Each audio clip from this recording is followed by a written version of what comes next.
ses amis pour un nouveau roman, Un vampire beau gosse et moi. Sur Wattpad, les idées leur viennent. Au lycée, il sera le garçon super populaire et elle la fille super timide. Elle sera la seule à connaître son secret et ça va les rapprocher. Il aura des blessures qui le rendront mystérieux. Il ne s'ouvrira qu'à elle. Ça va tellement plaire à nos lecteurs. Plaire, ça c'est sûr. On plaira toujours en reproduisant une création qui a déjà fait ses preuves avant. On aura des lecteurs à coup sûr. Ça tombe bien pour Jennifer et ses amis, c'est exactement ce qu'elle cherche. Reproduire une œuvre selon des normes, devenir en définitive de très bons artisans. Artisans, non pas artistes, elle souhaite plaire, ne pas se faire remarquer, ne pas faire quelque chose de nouveau, seulement copier. On ne peut pas leur en vouloir. De nos jours, pour pouvoir avoir des spectateurs, le contenu proposé doit les conforter dans leur goût. Si le travail ne plaît pas, alors les consommateurs se précipitent tout de suite sur une autre source de divertissement agréable. Répondre à ce diktat, c'est se retrouver avec des suites de films sans fin, du fanservice à chaque épisode de Fairy Tail, ou les mêmes téléfilms que nous subissons à Noël. Si tu désires plaire aux autres, alors copie sur ton voisin, au moins ton objectif est sûr d'être atteint. Dans cette bienveillance généralisée, impossible de faire émerger quelque chose de nouveau. L'artiste ne peut plus créer. Lui qui pourtant applique des arts plastiques et non des arts appliqués, lui qui pourtant n'a pas besoin de plaire pour exister. Vincent Van Gogh était peut-être l'artiste le plus moqué et le plus critiqué du XIXe siècle, mais il l'était en tant que génie artistique. Sa création a été reconnue comme une création, comme une chose nouvelle. L'artiste apporte sa contribution au patrimoine artistique en montrant une nouvelle sensibilité à être au monde, une manière différente de l'aborder, un angle de vue nouveau et personnel. Sa création est unique. Sa création se distingue des autres. Une création est unique, nous fait voir le monde différemment. Alors, une véritable création, c'est un bouleversement de nos mœurs. C'est un changement total de perception du monde. Une véritable création, c'est une révolution. Elle s'oppose aux structures traditionnelles et à l'ordre établi. La véritable création dérange.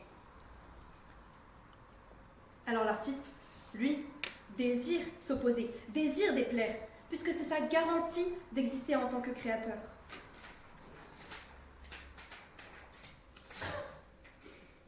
Peut-être que son œuvre par miracle plaira, mais son intention, elle, est contraire. Courbet n'aurait jamais pu créer le réalisme sans une envie de déplaire à l'académisme néoclassique. Déplaire aux autres, c'est le moteur d'une véritable création. Une véritable création, c'est une révolution. Une révolution, c'est une véritable création. La révolution veut déplaire aux autres en ça qu'elle s'affirme contre eux, contre leurs mœurs. Une véritable création, c'est proposer une nouvelle vision au monde et la faire exister à l'image du créateur. Si je suis créatrice, je déplais dans ma révolution, alors le monde connaîtra mes idéaux. Alors je bousculerai ce monde, je changerai les paradigmes qui le régissent.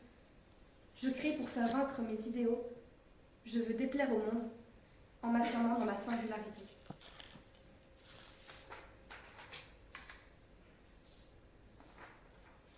Ce soir, moi oratrice, je veux vous pousser à foutre en l'air la crainte de déplaire. Ce soir, moi oratrice, je veux vous encourager à créer vos idées révolutionnaires.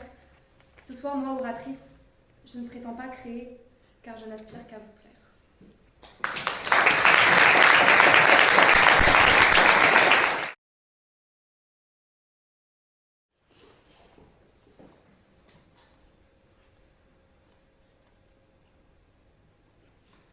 Je crois en Dieu, le Père Tout-Puissant, Créateur du ciel et de la terre. Je crois en l'Esprit Saint, à la Sainte Église catholique, à la communion des saints, à la rémission des péchés, à la résurrection de la chair, à la vie éternelle. Amen. Cependant, si on y pense vraiment, qu'est-ce qui nous dit que ce en quoi on croit est réel? Alors c'est vrai, j'y crois. Du moins, je le crois, car plus je réfléchis, plus ça croît mon désarroi. Je croyais mes croyances sensées et mes certitudes certaines, mais sans assurance, comment être sûr que je ne crois pas en l'incroyable? Le doute entaille mon esprit sans que je ne puisse le contrôler. Mon joli courage est fendillé. C'est là que je fais la différence entre croire et savoir. Lorsque l'on croit, on ne sait pas. Lorsque l'on sait, on n'a pas besoin de croire. Personne n'a répondu à la question « Dieu existe-t-il ?» voire même « Un Dieu existe-t-il ?» Et le doute fait partie de la foi, car malgré le mystère, certains y croient. Et si nous y avions répondu à cette question, y aurait-il même un intérêt? Y aurait-il même un enjeu à croire? Croire, vraiment croire, demande du courage. Car croire, vraiment croire, demande d'y plonger tout entier, sans être sûr de pouvoir remonter à la surface. C'est penser envers et contre tous que vous avez raison. Mais peut-être avez-vous tort. Et c'est là le risque, c'est là tous les risques entre lesquels doivent naviguer les croyants. Tous ceux qui croient avec leur âme, avec leur cœur, avec leur tripes. Ceux qui se fichent que personne ne leur donne raison et s'entêtent dans leurs idéaux, qui iraient même jusqu'à convaincre le monde entier qu'il a tort. Personne n'a donné de garantie à Gandhi que ses actions non violentes allaient mener l'Inde à l'indépendance. Mais il y a cru. Personne n'a soutenu Rosa Parks alors qu'elle était forcée de laisser sa place à un homme blanc. Mais elle y a cru.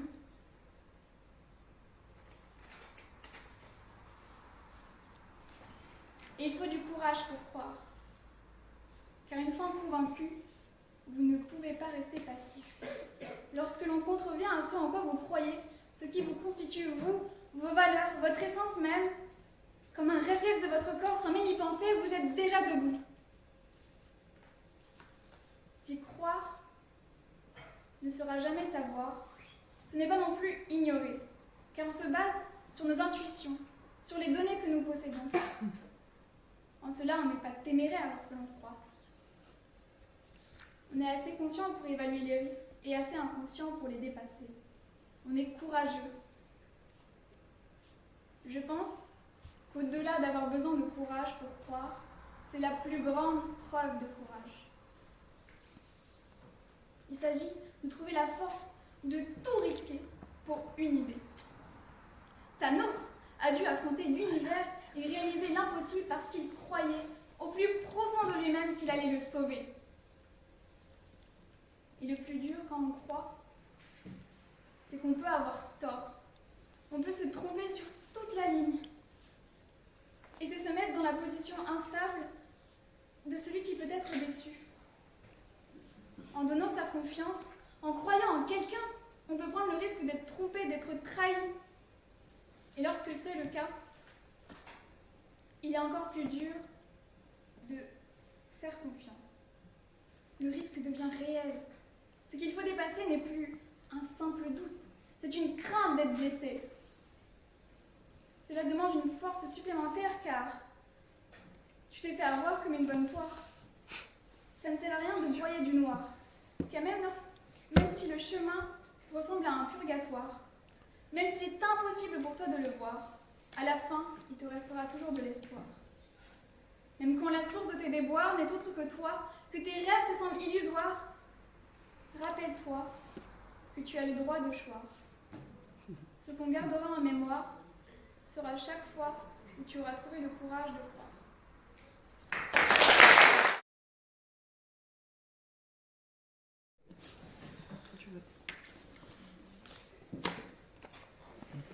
Mensonge, baliverne, boniment, fabulation, tromperie. Que dis-je? Croire. Je reconnais, il s'agissait d'un bien beau discours. Les arguments étaient solides, l'enchaînement était fluide, les parties étaient dans un ordre logique. On pourrait presque y croire. Attendez, quoi? J'entends dans l'oreillette qu'il fallait y croire pour se montrer courageux? Non, on ne peut pas croire ça. C'est pas pour autant qu'on va se décourager. Ainsi commence notre quête de vérité. Croire ou ne pas croire, telle est la question. Tandis que Shakespeare et moult auteurs prennent leurs vies entières à y répondre, je vous promets une réfute qui donnera envie au précédent discours de se morfondre. À la lumière du jour, mais surtout de la vérité, je peux vous affirmer que croire n'est qu'une simple banalité. À mon dernier au revoir de la journée, on m'a souhaité mon premier bon courage, je crois en toi. Est-ce vraiment la plus grande preuve de courage de croire en moi? Suis-je vraiment aussi nul en plaidoirie? Je me suis sincèrement posé la question en écoutant les discours précédents. Mais ma réponse est sans équivoque, il s'agissait d'un mensonge. Et des mensonges, on nous en a fait croire plein. Souvenez-vous, le monsieur barbu bien dodu qui descendait les cheminées pour vous apporter des cadeaux. Le petit rongeur qui venait vous apporter une petite pièce en échange d'un morceau de votre dentition. Ou cet animal domestique aux grandes oreilles qui cachait des chocolats au fond de votre jardin au début du mois d'avril. Lorsqu'on me parle de croyances d'enfance, on me parle de mensonges. Ces croyances dans lesquelles nous baignons encore ou baignerons en échange d'un simple beignet est une enfance bénie de balivernes et de badauds. Alors que tonton Enzo enfilait sa barbe factice, cousin Ruben allait chercher la dent plein de malice, et maman Clara, elle, ne pouvait cacher les chocolats sans un certain vice. Évidemment, imaginer Ruben entrer dans ma chambre le soir me ferait bien peur. Mais ce n'est pas l'image la plus effrayante qui soit. Ce qui m'effraie le plus, c'est de croire. J'entends d'ici la voix de Raphaël me dire « Mais Maxime, croire en quelque chose implique de tenir bon face aux doutes et aux obstacles. » Nonobstant, notez bien que croire en quelque chose ne signifie pas nécessairement que cela est vrai ou justifié. Il existe également des cas où croire en quelque chose peut être considéré comme de la témérité et non pas du courage. C'est bien d'être courageux, mais pas téméraire. Alors dis-moi Raphaël, est-ce vraiment une manière de nous rendre courageux, de nous cloisonner dans ces couloirs de pensée, vous, ô assemblée, qui étudiez les sciences, qu'elles soient mathématiques ou politiques? Vous savez que croire à une théorie plutôt qu'à une autre, c'est s'enfermer dans un modèle de réflexion et couper l'arbre sous le pied à un esprit libre. Alors au lieu de vous laisser vous égarer sur le chemin fallacieux de ma chair et tendre, laissez-moi vous expliquer en quoi la réelle preuve de courage est encore à réapprendre. La véritable preuve de courage n'est pas de savoir croire. Tout le monde sait faire. Quelqu'un de peureux est obligé de croire pour sortir de sa situation. Il doit croire comme espérer. C'est quelqu'un qui ne maîtrise pas sa destinée. Au contraire, quelqu'un de courageux maîtrise sa destinée et agit comme vous. Vous êtes la différence entre une simple croyance et la plus grande marque de courage. Chacun d'entre vous, ô cher public, qui vous levez tôt le matin pour venir en cours de digital sociologie, ou rentrez tard le soir après une soirée de plaidoirie tribun, vous êtes la définition du courage. Le courage pour vous tous, courage de toutes les heures, c'est de supporter sans fléchir des épreuves de tout ordre, physique et morale, que prodigue la vie. Le courage, c'est de ne pas livrer sa volonté au hasard des impressions et des forces. C'est de garder dans les lassitudes inévitables l'habitude du travail et de l'action. Alors, quelle est la différence entre le courage et une simple croyance, me demanderiez-vous? Elle est omniprésente, elle est partout dans nos villes, mais surtout dans nos campagnes. Non, je ne parle pas d'une figure d'extrême droite aux cheveux blonds originaire du Pas-de-Calais, mais de chacun d'entre vous qui venait des quatre coins de la France, chacun d'entre vous, parfois du globe, qui quittait votre famille et vos amis. Je pense particulièrement à celles et ceux qui se lèvent tôt le matin, dont le seul objectif est de vivre, mais surtout de grandir. Quitter cette enfance, ce monde si merveilleux, où tout est doux et confortable, quitter ces mensonges auxquels on nous en a fait croire. Monts et merveilles est probablement l'acte le plus brave dont nous puissions faire preuve. Il était légitime pour moi, jeune banlieusard parisien, de prononcer un discours sur le courage alors que d'autres parviennent de Monaco, Rennes ou Toulouse pour vous en délivrer. Par ailleurs, si on surnomme Monaco le rocher, sachez que la pierre angulaire entre la croyance et le courage n'est pas qu'un simple caillou, mais le pilier de ce que vous êtes aujourd'hui. La fusion entre les actes et les paroles. Gardez ce cap, et vous pourrez vivre. Ainsi, cette réfute s'achève. En espérant que Shakespeare ait entre-temps trouvé une réponse assez brève, je vous souhaite à tous bon courage pour vos discours. Je crois en vous.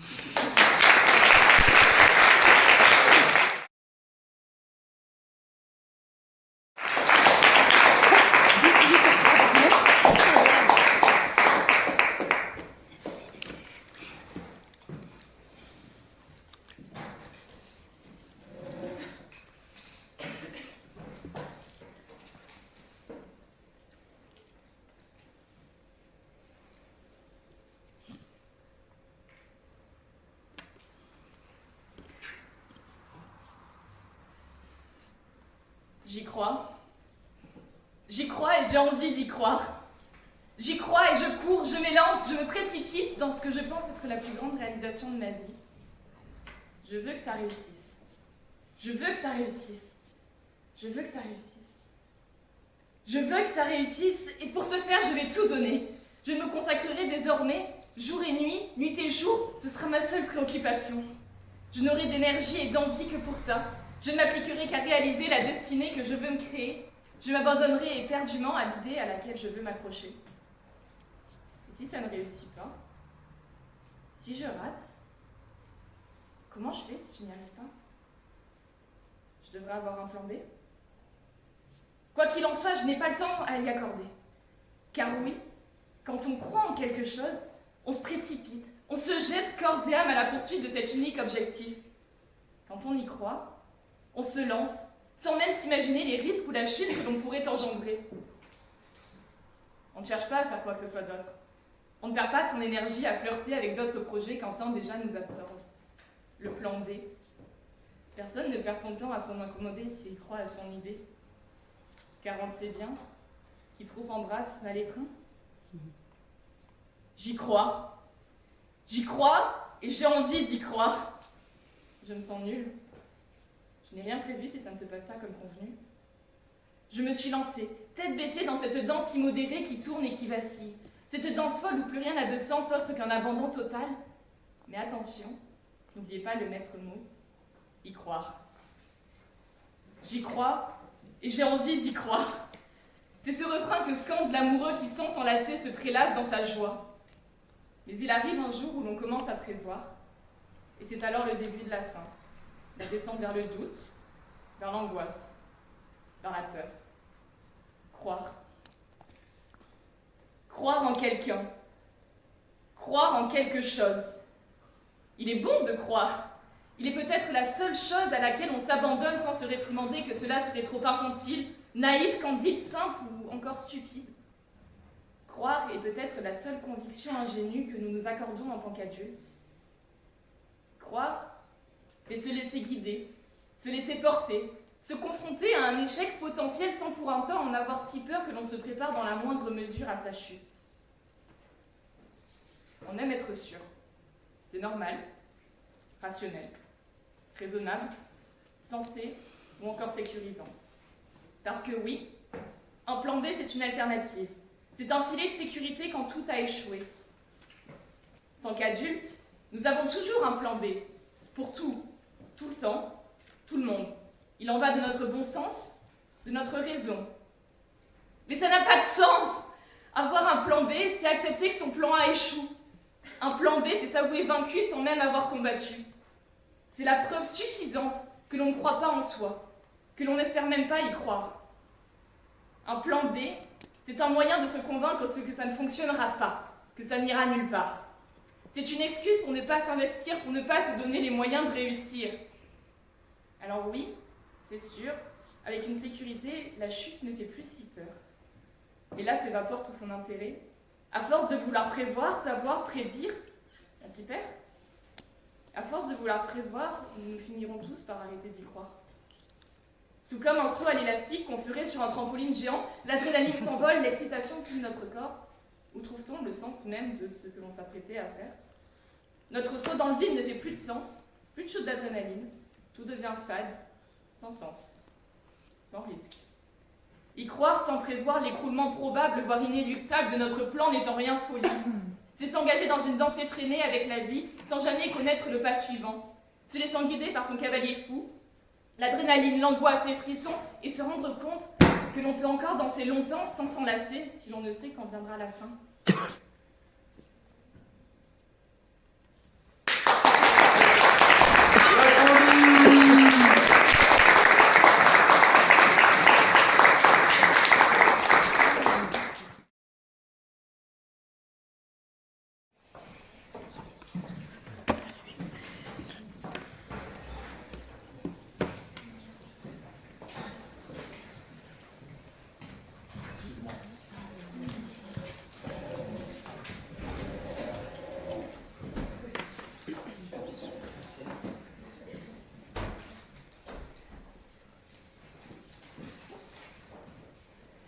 Elle a dit non. D'un coup de poing sur la table, elle gronde et envoie valser lunettes astrologiques et cartographie du ciel. Non, Galilée, l'Église n'acceptera pas l'héliocentrisme. Et pourtant, c'est ton plan B qui a détruit sa croyance. Ton plan B qu'elle n'avait envisagé, ton plan B qui a tout révolutionné. Elle y croyait fort à sa théorie, l'Église. La Terre au centre, les autres planètes autour.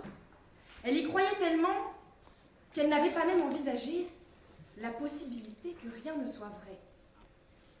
Qu'on ne soit pas plus le centre du monde que le pape soit gay. Et avant même qu'elle n'ait eu le temps de se poser la question, il était déjà trop tard. Car c'est une fois que le plan A échoue qu'on se demande si l'on aurait pu faire différemment. Croyance est la chose que l'on tient pour vraie malgré l'évidence du contraire.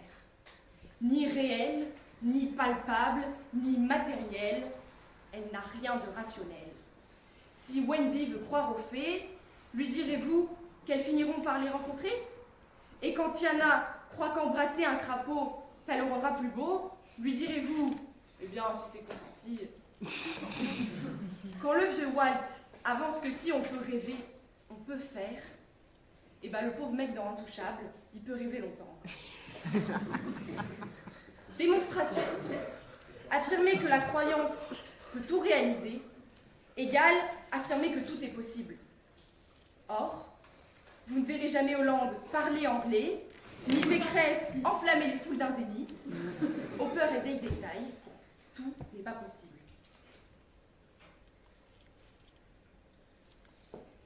Alors si la croyance n'est qu'un mythe, y croire, peu importe la conviction qu'on y met, eh ben, ça sert à rien. Ce qu'il faut, c'est sortir de ses rêves, sortir de cette léthargie et agir. Et c'est dès lors qu'on commence à agir qu'on le crée, ce plan B. C'est en doutant, en questionnant le plan A, que Galilée a rompu avec la croyance, qu'il a agi. C'est parce qu'il a cherché un plan B, parce qu'il a écouté ce qu'il lui disait « Be you, be proud of you, because you can do what we want to do ».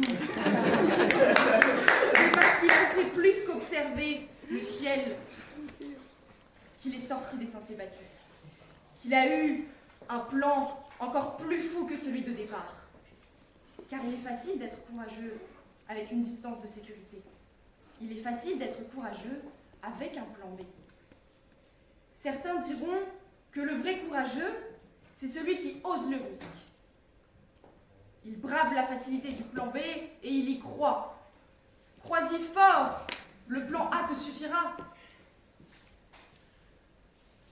Et s'il échoue, il n'aura qu'à s'adapter et en trouver un nouveau. Mais être prêt à s'adapter, être prêt pour un nouveau plan, n'est-ce pas là le propre du plan B? Nous adapter en cas de chute, nous libérer du risque, c'est le B à bas du plan B. Alors, si A plus B égale liberté, à bas les équations, à bas les démonstrations, cessons d'y croire et agissons.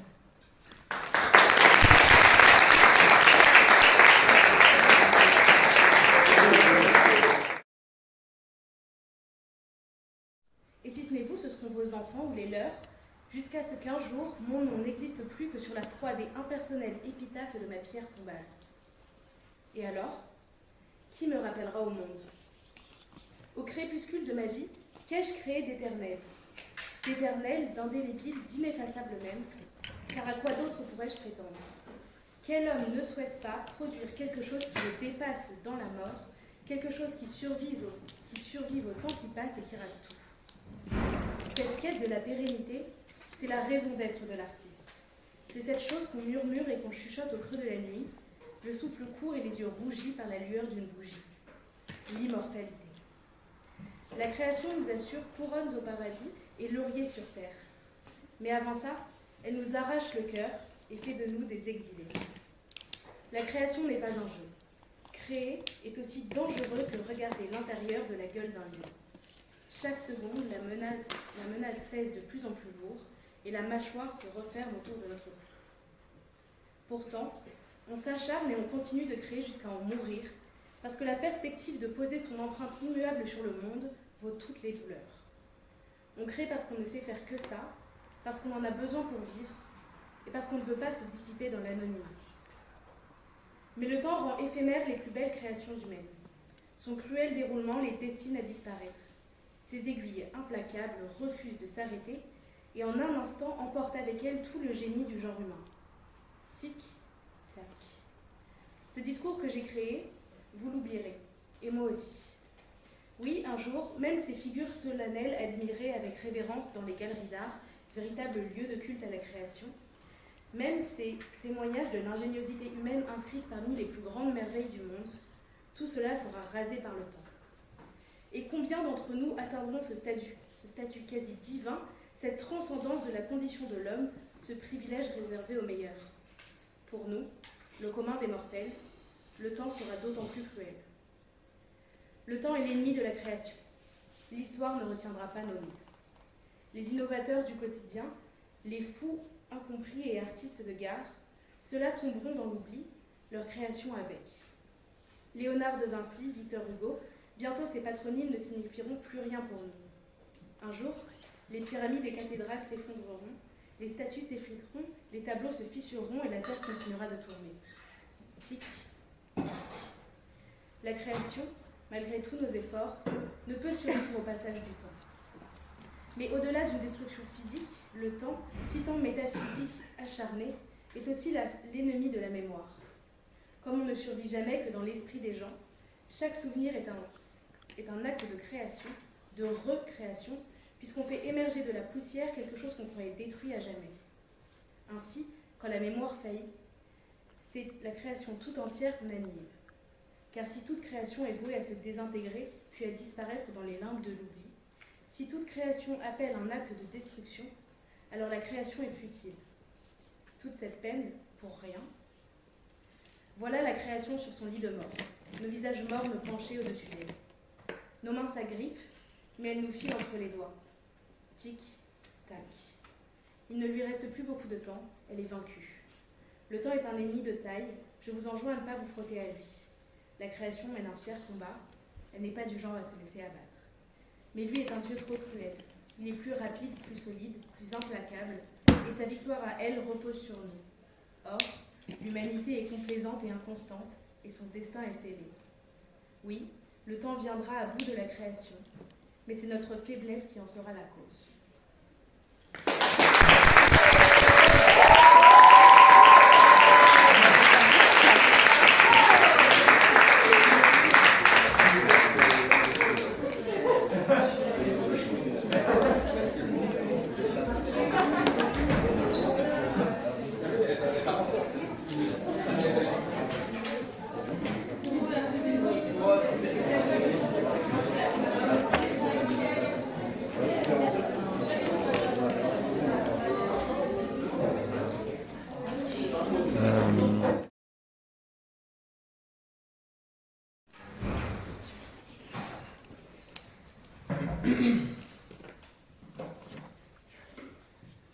L'art n'est pas seulement une forme d'expression, c'est aussi un abandon de soi, nous dit Henri Matisse.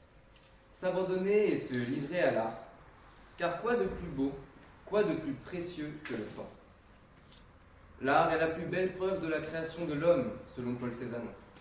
Alors lorsqu'un artiste abandonne son temps à une création, il lui donne vie. Il se lance dans une forme de processus d'alchimie, où l'homme immortalise son temps en le figeant dans une œuvre.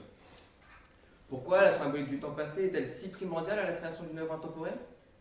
Parce que celui-ci est régi par des lois qui dépassent l'homme. Les innovations technologiques en attestent. Elles sont toutes tournées vers le même objectif. Du train à vapeur à la télécommande, au téléphone portable. Toute l'inventivité humaine est tournée vers l'économie du temps.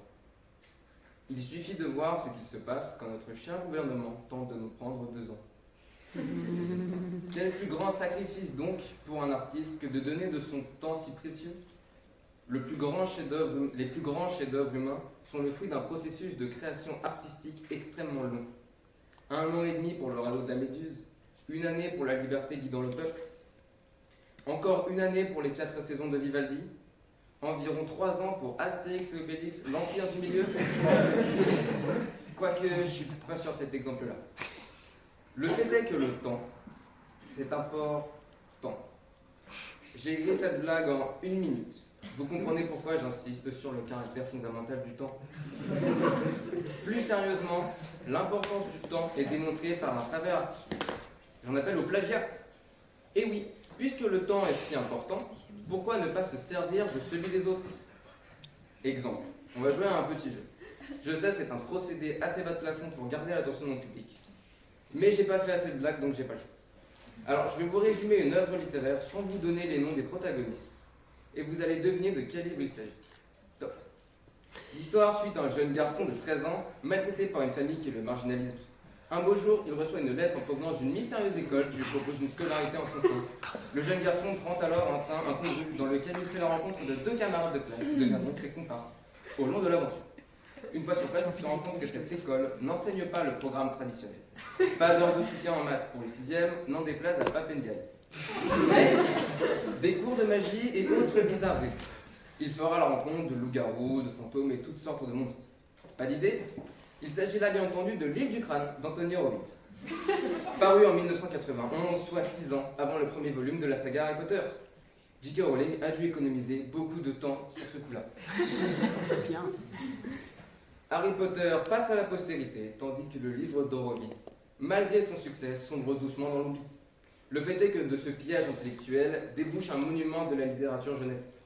Le génie de J.K. Rowling est à débattre, mais l'œuvre survit grâce au temps d'un autre. Le temps est cher à la création artistique dans sa conception de l'œuvre maudite, mais il est tout autant une fois l'œuvre aboutie. En effet, Yves Saint-Laurent disait que l'art est la seule chose qui résiste au temps. Bien que Michel Drucker s'évertue à essayer d'invalider cette citation. Je devais la faire sur Elisabeth II au départ. Alors, vous savez, en règle générale, tout sourit à celui qui sait prendre le temps. Le temps de profiter des petits moments, des grands-parents qu'il faut chérir tant qu'on le peut. Le temps de se reposer dans un monde qui nous pousse toujours plus à la consommation. On a toujours l'impression que l'on rate des choses quand on ne fait rien. Plutôt que de vouloir tout vivre, prenons le temps de nous vivre nous-mêmes. Les seuls moments où on rate des choses sont ceux que l'on passe à regretter de ne pas être ailleurs. Je vais prendre exemple sur mon cas personnel.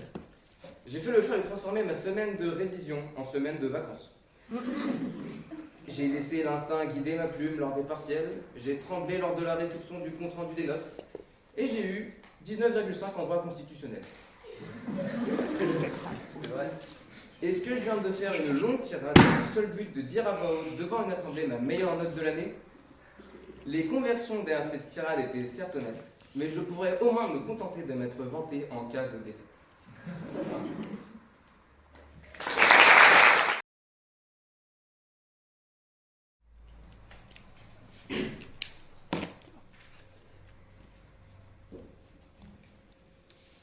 Je suis un humain.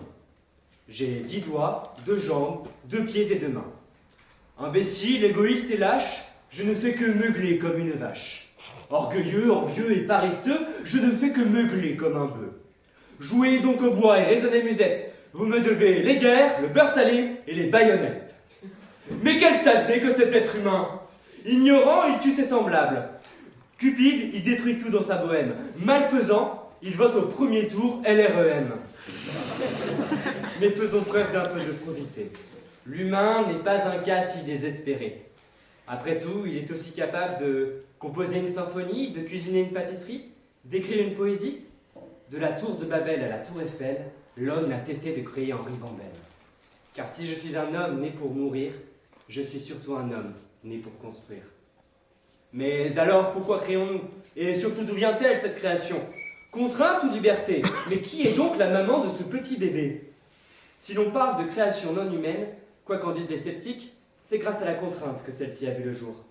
Cela va de l'arbre qui a besoin d'eau pour s'élever, aux abeilles qui ont besoin d'une ruche pour subsister, et à Dieu, qui, pour se sentir moins seul, a dû s'entourer de tous ces petits Playmobil volubiles. Mais en ce qui concerne la création humaine, j'ai bien peur que celle-ci relève d'un autre domaine. Oubliez tout ce que vous savez. Elle ne naît pas de la contrainte. La création humaine naît de la contrainte. La seule et l'unique, j'ai nommé la nature humaine. La nature humaine est mère de la création dans le sens qu'elle la provoque. Une simple chaîne de causes et de conséquences.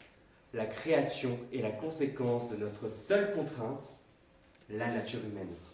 Cela va de soi. À cause de cette nature, l'humain est condamné à l'ignorance, assujetti à la bêtise, contraint à l'erreur. Et ce n'est qu'en créant qu'il n'est pas soumis à être un simple spectateur. Comme Icare, qui pendant un instant se crut sur l'Olympe grâce à ses ailes, c'est la création qui fait de nous des êtres immortels. S'amuser grâce à la récréation, se perpétuer grâce à la procréation, s'émerveiller grâce à la création. Créer pour s'échapper au-delà de sa contrainte de la conscience. Face à notre stupide humanité, la création est le dernier espoir de l'homme pour se rejoindre les astres, son seul pouvoir pour se séparer du désastre. Imaginez, je vous emmène en un pays lointain. Dans cette contrée en terre du milieu, clamez vos pamphlets, boulets et sonnets, car ici les vers servent de monnaie. Nul besoin de dollars, ils s'y poussent sur les arbres, monseigneur. Ne vous y méprenez pas. Dans cet endroit, il n'y a ni rixe, ni bagarre, ni effarouché. Là, tout n'est qu'ordre et beauté. Luxe, calme et volupté. Vous l'aurez compris, par le pouvoir des mots, par le tour d'une peinture, par la beauté d'une sculpture, je nous fais voyager à travers le cosmos. L'espace d'un instant, vous échappez au temps. Créé pour transcender la contrainte de la mort. Car quand croyez-vous qu'un homme meurt? Quand il se prend une balle en plein cœur? Quand il est battu par une tumeur? Non. Un homme meurt quand son souvenir tombe dans les profondeurs. Car créer mais à tout prendre, qu'est-ce? Une métamorphose de ses mains en arc-en-ciel, un toucher de l'intemporel, une vision de l'éternel? C'est une façon de dire à la faucheuse qu'elle n'est rien, un assentiment à son propre destin. Créer pour accepter sa contrainte de finitude. L'homme est grand en ce qu'il se connaît misérable. C'est en sciant que Léonard de Vinci, c'est en marchant que Beaumarchais, c'est en tissant qu'Henri Matisse.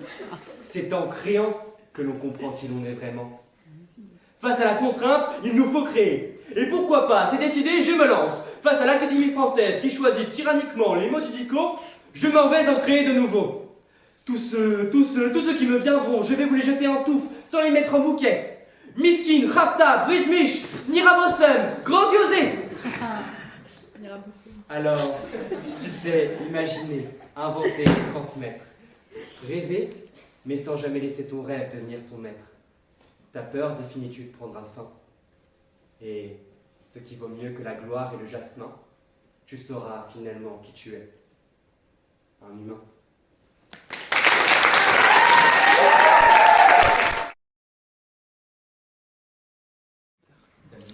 Le sable est lourd. Les pyramides ne bougent pas.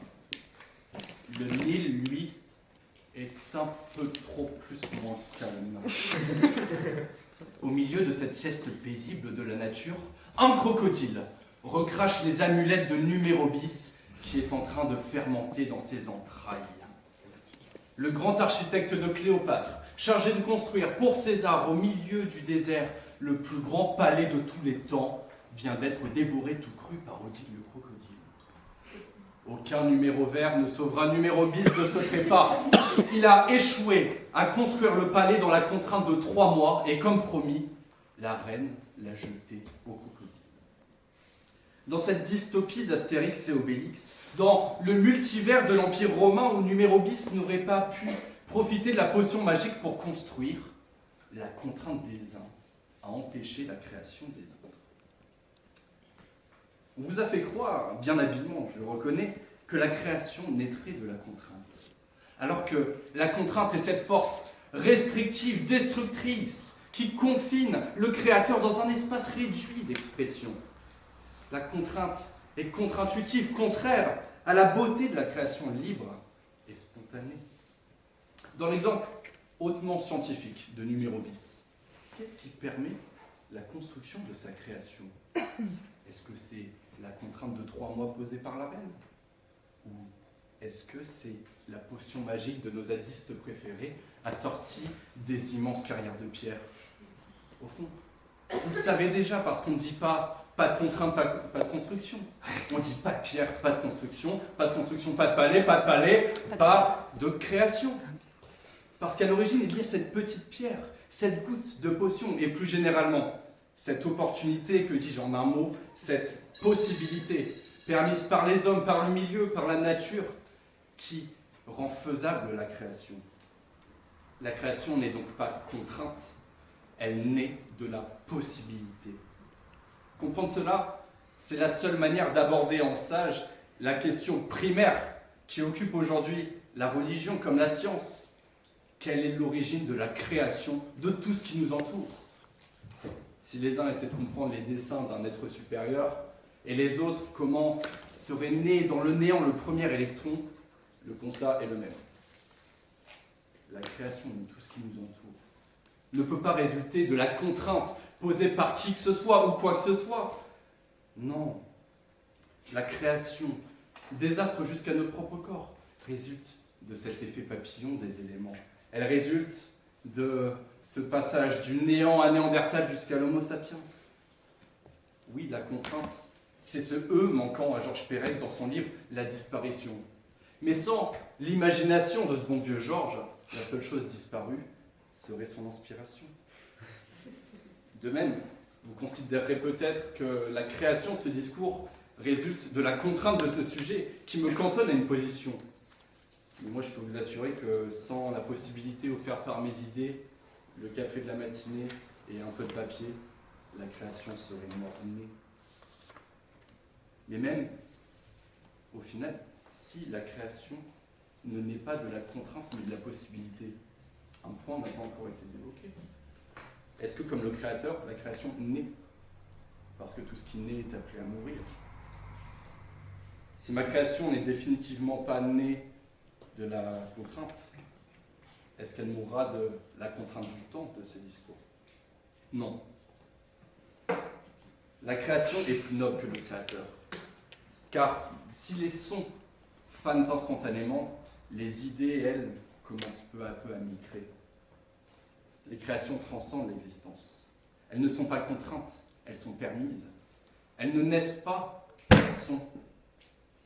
Elles ne passent pas, elles restent.